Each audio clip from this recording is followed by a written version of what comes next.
birds flying high, you know how I feel. It's a new life for me, yeah. It's a new dawn, it's a new day. Ooh, ooh, ooh.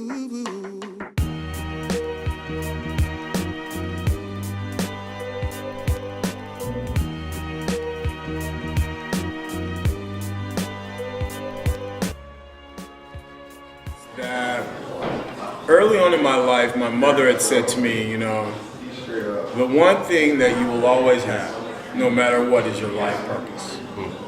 And, I'm not sure, maybe in my early 20s, I understood that I wanted to do something with words. I love words and I've had a great time together.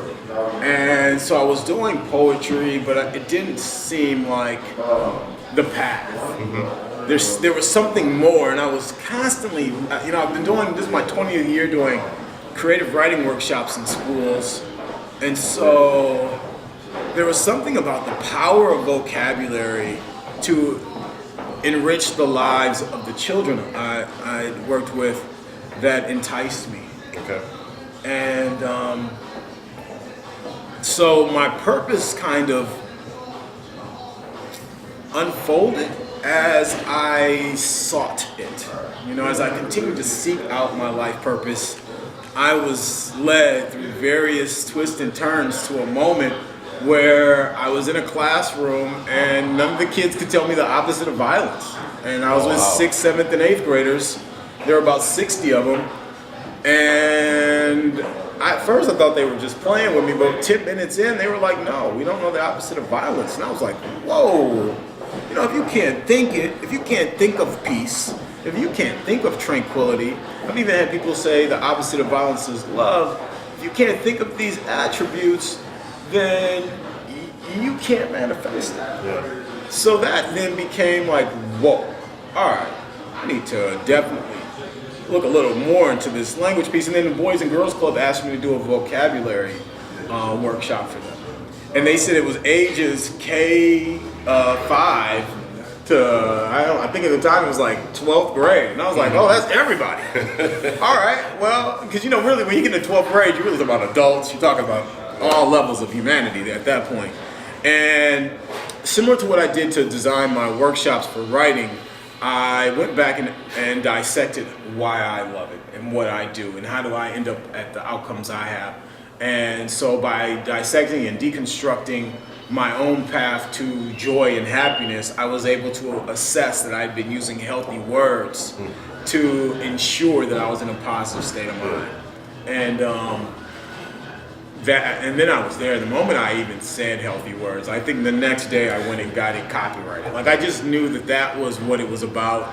And if you ask me what was my greatest challenge, explaining to people when I had no way to explain to them the path that I was on.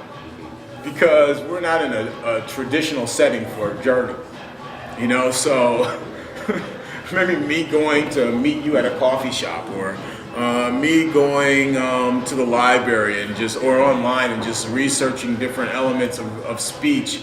Any of that was me being on a quest, but I didn't have any mountains or any hills or any like dragons or fairies. I couldn't tell people like I'm off on a quest right now looking for something that I can't describe, but I know it's there. Yeah. So has that been more of your challenge? Before I could define healthy words, many people were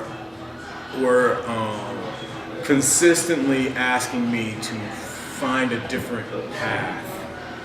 And once I was able to describe and to articulate healthy words and why I thought it was a benefit, and was able to introduce it to people and have them play with the concept and them acknowledge the benefit, it has become a quieter experience. Nice. And it went from people being maybe even as far as concerned about me to having a platform to assist me. I see all the time of Orville Redenbacher in the commercials when he's going, my popcorn pops all, and it pops all over like whatever. It took him 30 years to get to every kernel popping. Like that part is the most challenging part. Yeah. But when every kernel pops, telling everybody about it is maybe the most fun on earth. So I'm having a great deal of fun describing healthy words and sharing it. And there's always challenges. I don't foresee them in my life purpose, because I think one of the sweet spots about having a life purpose is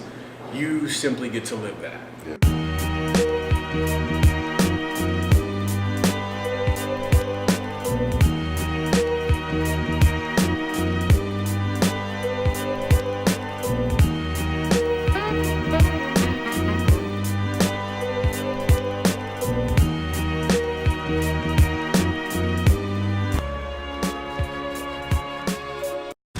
So since our conversation the other day, right, with the sweet, you saw me handing out the sweet, healthy words, I discovered something really, really beautiful, which is that we enjoy receiving praise from fortune. Fortune, even if it's written, if it's has this quality about it where, you know, you get a fortune cookie and you are instantly excited by the potential of what the fates have to say to you. So I just think that we enjoy receiving good news, good fortune, beneficial ideas, things of that nature, right? You want to hear from fortune that you are wonderful. You want to hear from fortune that in 10 days you'll find a $20 bill. You know,